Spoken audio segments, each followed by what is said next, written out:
Hey everybody, welcome to my kitchen. I was just digging into the fridge for a bite to eat when I came across this, my favorite 4-lettuce blend. It's based on kale, but it's got spinach and all kinds of other goodness in there. 4 different kinds of lettuce. And then it occurs to me, there is a 4-lettuce blend in the Bible that can help you and I get through times like this. So let me serve it up to you now, shall I? It's found in Hebrews chapter 10.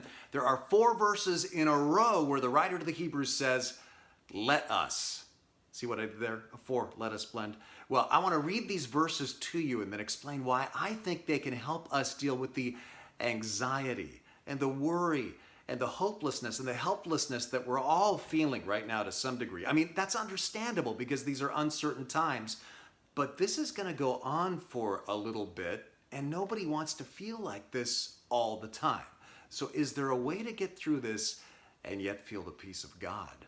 Well, there is this 4-lettuce blend. In Hebrews chapter 10, starting in verse 22, he says, let us draw near to God with a sincere heart and with the full assurance that faith brings, having had our hearts sprinkled to cleanse us from a guilty conscience. So the first let us is let us draw near to God, knowing that our guilty conscience doesn't keep us from God's presence because he has cleansed us. When things are tough around us, look up, let us draw near to God. And then the second let us is in the next verse, verse 23, let us hold unswervingly to the hope we profess, for he who promised is faithful. And in the Bible, when it talks about our hope, it's usually talking about the resurrection and the restoration of heaven and earth so that all things are made new. That is our hope. So let us hold on to that hope unswervingly. The word used there in the Greek for hold on is the same word for holding on to a rope. You ever play tug of war?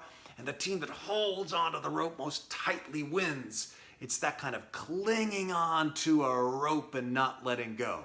So let us draw near to God. Let us cling to that hope of the resurrection. And then he says in the next verse, verse 24, and let us consider how we may spur one another on toward love and good deeds. So that means let's encourage each other to love one another, to do good deeds for one another during this time when you hear about other people doing something good and loving. Encourage them to do that. Like we've been encouraging you to contact at least 5 people every day just to check up on them. How are you doing? I'm praying for you. Is there anything that we can do? So let us draw near to God. Let us hold on to the hope of the resurrection. Let us encourage one another and spur one another on to good deeds. And then the fourth let us is in verse 25. Let us not give up meeting together. Now, how can we follow that let us in a time of social distancing? Well, the good news is almost all of our classes and groups now are available online. You can check that out at tlc.org/classes. And of course, our services are live streaming every weekend, Saturday at 6 and Sundays at 9 and 10:45. So let us draw near to God. Let us hold unswervingly to hope. Let us spur one another on to love and good deeds. And let us not give up the habit of meeting together. There is a 4-lettuce blend that can help you survive and thrive through these uncertain times. God bless you.